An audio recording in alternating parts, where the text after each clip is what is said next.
Hello, my name is Jenny. I am a student of English literature. I live in London. Today, I want to tell you a story. It is about the day I went to a hairdresser in London for the very first time and tried to explain exactly what I wanted in English. It was more difficult than I expected. But before we start, if you are learning English with me for the first time, please subscribe to this channel. And if this story helps you, please give it a like. It means a lot to me, and it helps other people find these stories too. And at the end of this episode, I will teach you the most important phrases for talking to a hairdresser in English. How to describe what you want, how to ask for something politely, and how to say if something is not quite right. Remember to stay until the end. These phrases will save you from a very bad haircut. Now, the story. It was a Tuesday morning in November. My hair had been getting longer for months. I had been telling myself I would find a hairdresser soon. And then soon became very soon. And then very soon became, I really cannot leave the house like this. It was time. I searched online for a hairdresser near my flat. I found one on the high street. It had good reviews. It was called simply the cutting room. I called to make an appointment. A woman answered. She said, "The cutting room. How can I help you?" I said, "Hello. I would like to make an appointment, please."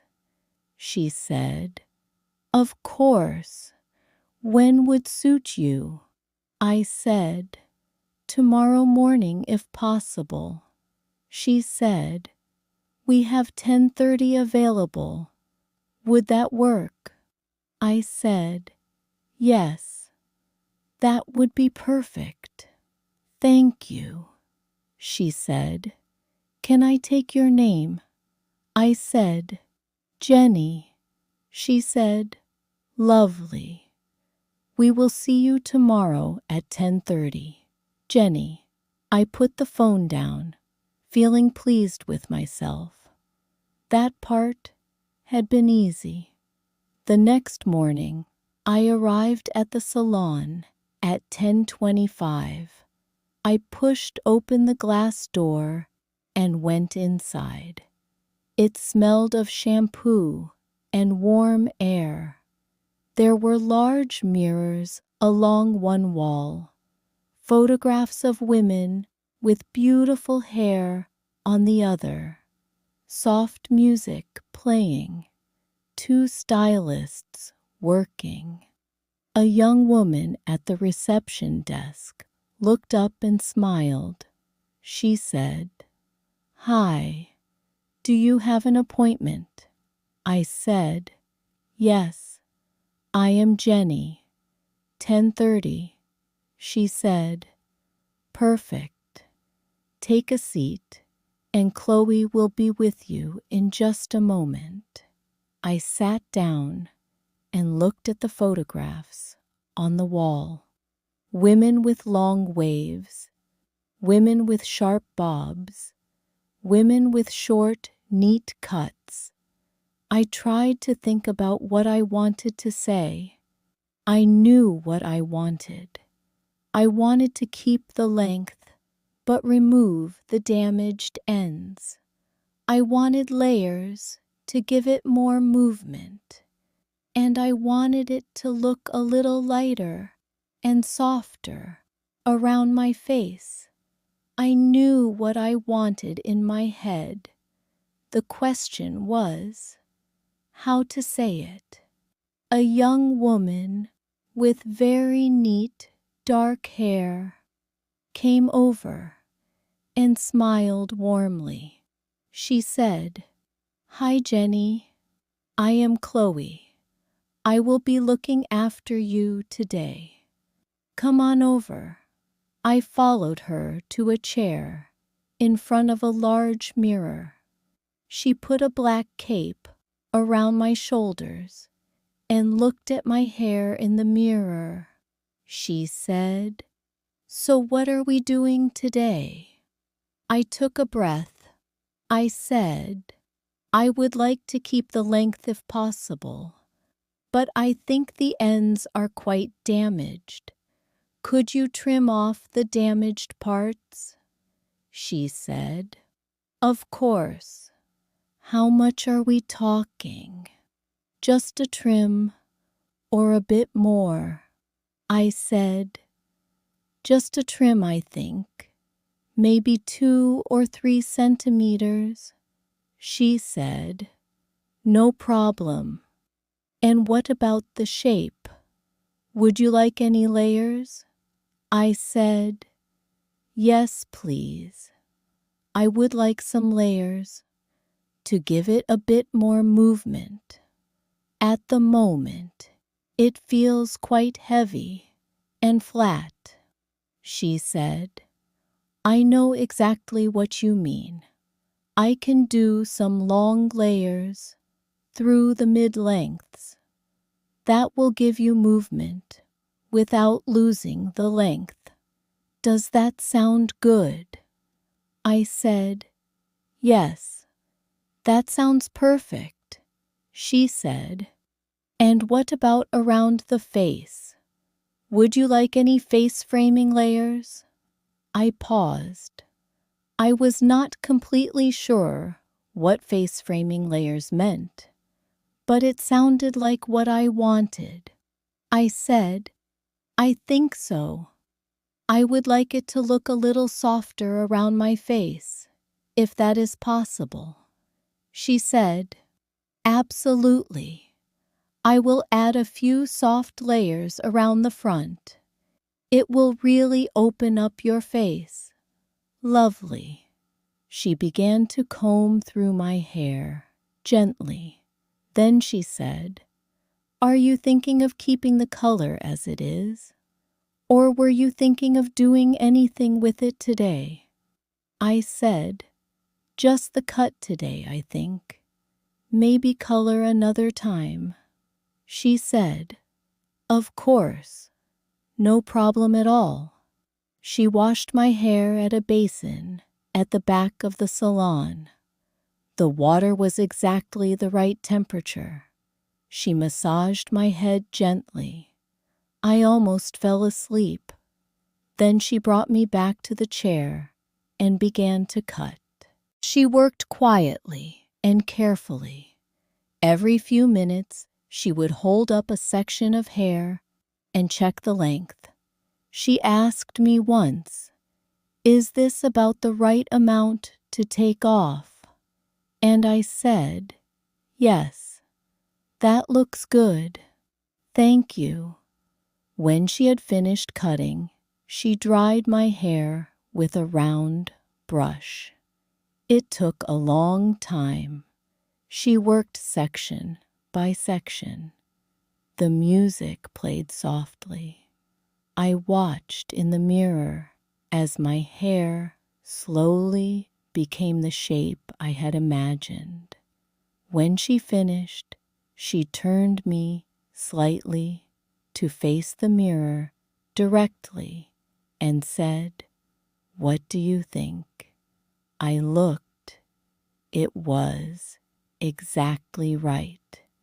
The ends were clean and neat. The layers moved when I turned my head. It looked lighter around my face. It looked like my hair, but better. I said, "I love it. It is exactly what I wanted. Thank you so much. She smiled and said, You are very welcome. It is a beautiful color, by the way. Very natural, I said. Thank you. That is very kind. I paid at the reception desk. I left a tip. I walked out onto the high street.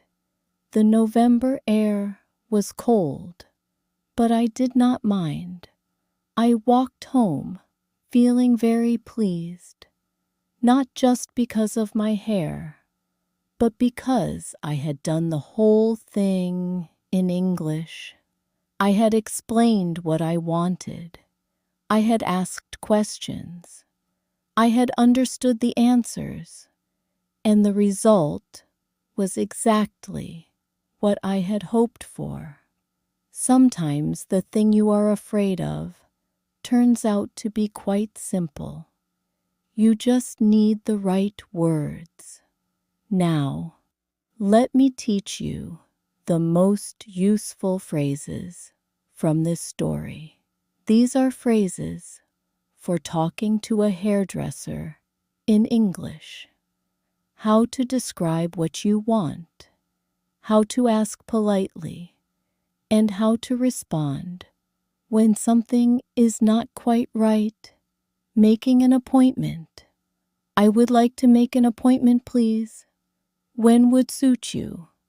We have 10:30 available. Would that work? Can I take your name? Describing what you want. I would like to keep the length, but trim the ends. Could you take off about 2 or 3 centimeters? I would like some layers, please. I want it to look a bit lighter around my face. I would like more movement in my hair. It feels quite heavy and flat at the moment. I would like a trim, please. Not too much off. I want to keep the length. Could you tidy it up a little? Asking for clarification. What do you mean by face framing layers? Could you show me how much you are going to take off? Is that what you mean? Does that sound right to you? What would you recommend? During the cut, is this about the right amount? Could you take a little less off, please? Could you go a little shorter? That looks good. Thank you. Actually, could you leave it a bit longer? At the end, I love it. It is exactly what I wanted. It looks great. Thank you so much. Could you show me the back, please? It is not quite what I had in mind. Could we adjust it a little? It is a little shorter than I wanted, but it looks lovely. Useful vocabulary. Trim. To cut a small amount off the ends. Layers. Sections of hair cut at different lengths to add movement and shape. Face. Framing layers. Shorter layers cut around the face to soften the look. Mid-lengths. The middle section of the hair between the roots and the ends. Bob, a short haircut where the hair is cut straight around the head. Blow dry, drying the hair with a hairdryer and a brush to give it shape. Highlights, lighter sections of color added to the hair. Roots, the part of the hair closest to the scalp. Split ends, damaged ends of the hair that have split apart. Cape, the black cloth put around your shoulders to protect your clothes. And now, the phrase I promised you. It is not quite what I had in mind. This phrase is essential. If your haircut is not right, you need to say something, but you need to say it politely. In English, saying I do not like it sounds rude. Saying it is wrong sounds aggressive. But saying it is not quite what I had in mind is soft, clear, and completely polite. It tells the stylist that something needs to change without making anyone feel bad. Learn this phrase. Use it calmly. A good stylist will always want to make it right.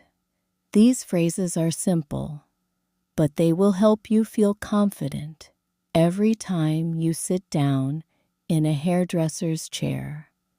Whether you are in London, New York, or anywhere else in the English-speaking world. Now, I have a small request for you. If this story helped you practice your English today, please subscribe to this channel. And if you enjoyed it, please give it a like. Every week we share a new story. Each story teaches you real English for real life. It is free. It is slow. It is made for you. Thank you for listening. See you in the next story. Keep reading. Keep listening. Keep speaking. Goodbye.